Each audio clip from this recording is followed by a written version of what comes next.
Okay, you have white bottom and you have first two layers. So the next thing you're gonna do is you want to get a yellow cross on the top. So here's what a yellow cross would look like. Some of these other ones might be yellow, these quarter pieces might be yellow, or they might be different colors, it doesn't matter, but what we're looking for is this yellow cross. And there are 4 options of things that you might have naturally after you solve first 2 layers. And here are the 4 options. You're going to have either like just one yellow piece in the middle, you're going to have a line of yellow pieces, you're going to have a partial cross, or you're going to have a yellow cross already just naturally solved. If you already have a yellow cross solved, you can just skip this part and go on to the next step.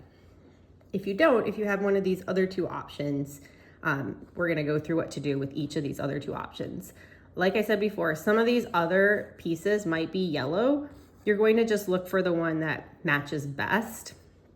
So we'll start with this one, the yellow dot in the middle.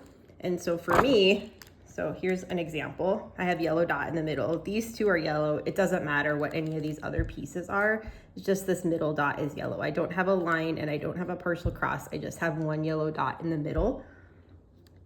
Again, I have first 2 layers all around and I have my white bottom. So just like the other steps, I'm gonna hold white on the bottom. There's my white dot in the middle.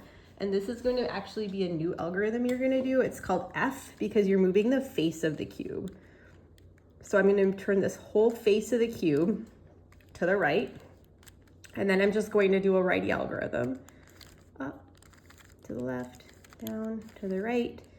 And I'm gonna look and see that I'm not solved for white anymore. All my whites are actually over here. So I'm just gonna go ahead and solve for white by turning this whole face down.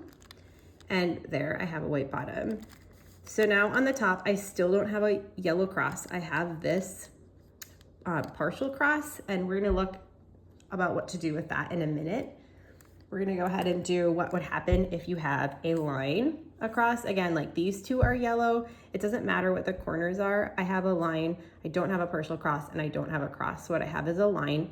You always want to hold the line horizontally like this. You don't want it like this. You want to hold the line horizontally like this. The step for solving this is the same as if I just had one yellow dot in the middle. I'm gonna hold white on the bottom. Then I'm going to do an F, which is turning the face of the cube to the right. Then just do a righty algorithm. And then again, I'm not solved for white anymore. So I'm just gonna take this white line and move it back down. And so now I actually have this yellow cross and I'm ready to move on to the next step with that. So that is done.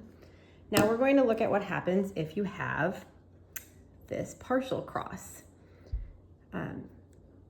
So if you have a partial cross, you're going to do a wide F. So when we did it before, this was an F, we turned just the face. For with a wide F, we're going to turn these first 2 faces together to the right. Okay, I'll do that one more time. So I'm gonna turn these first 2 faces together to the right and then do a righty algorithm. And then again, I'm not solved for white, so I'm going to solve for white. And here I have a cross, so I'm ready to move on to the next step.